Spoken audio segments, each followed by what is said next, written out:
Hello guys, welcome to this week's news. Few stories out this week, a few things coming on the horizon. Some rumours already about cameras that we're probably at least 3 years away from seeing, but let's head into that information right now.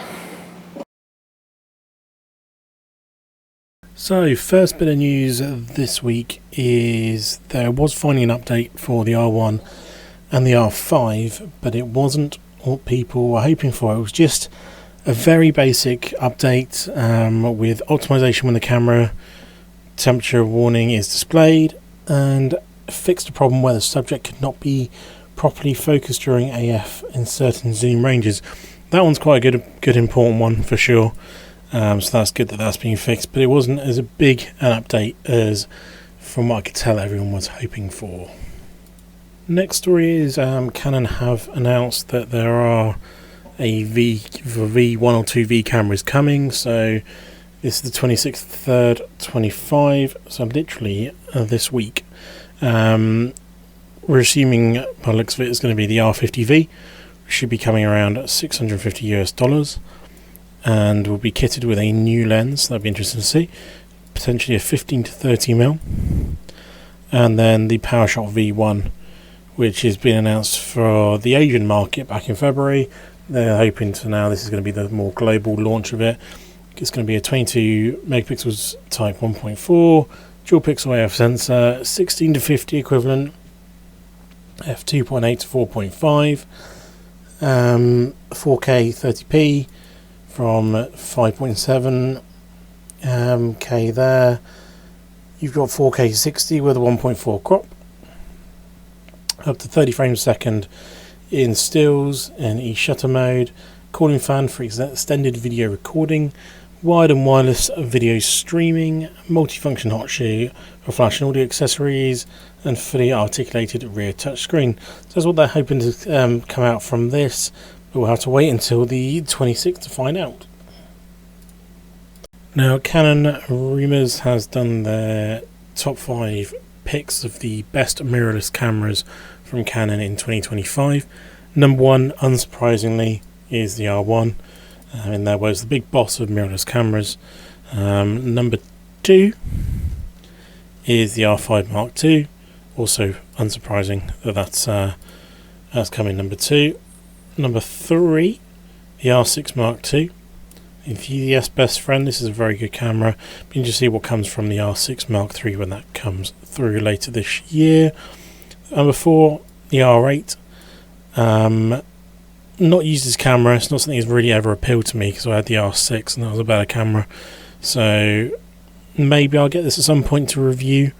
Let me know if you want to see that happen. I can see what I can sort out with that one. And number 5, the R50, the beginner's one. Another camera I'd actually be quite interested to use and sort of see what it's like. I've got the R10 and doing obviously some content on that at the moment. But yeah, if you want to see the R50 or the R8, let me know in the comments and I'll see what I can do with that. And finally, a really weird one that I saw. This is on the newcamera.com, and people are already trying to guess what the specs of the R1 Mark II are going to be already.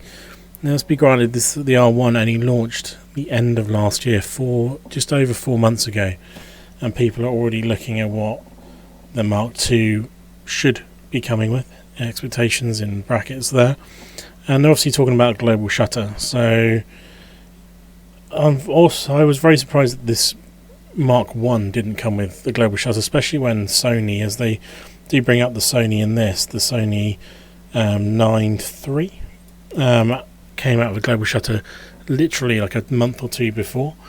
So everyone was thinking, oh, this must have a global shutter in it, but they just didn't they kind of wanted to get the camera out, I believe, and I don't think they had a global shutter they kind of wanted, even though they have made a global shutter. There is a list of here of global shutters that they have kind of got patented and where they need to be with them. As you can see, 19 megapixels. Maybe they just didn't have a global shutter ready that was high enough megapixels for that I wanted. But it's going to be interesting to see what happens, but this is a long way off, and I think it's quite funny that people are already trying to guess what the R1 Mark II is going to be having in it already.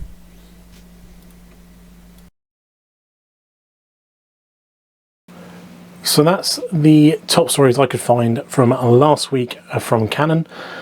As you can see, some of them are a little bit crazy, like the R1 Mark II specs. There's no way in hell we're going to know what that's going to be, but logically, yes, it's probably going to be a global shutter once Canon work out what they're going to put in there. Hopefully something higher megapixel this time as well when they do that, and maybe they'll continue the R3 as a lower megapixel faster camera. But we'll see. Did you agree with the top 5 mirrorless cameras from Canon rumors there? Is there anything you'd have in place, any of those sections? And are you looking forward to the V series coming through? Let me know in the comments down below, and I will see you next week for the next episode. Cheers.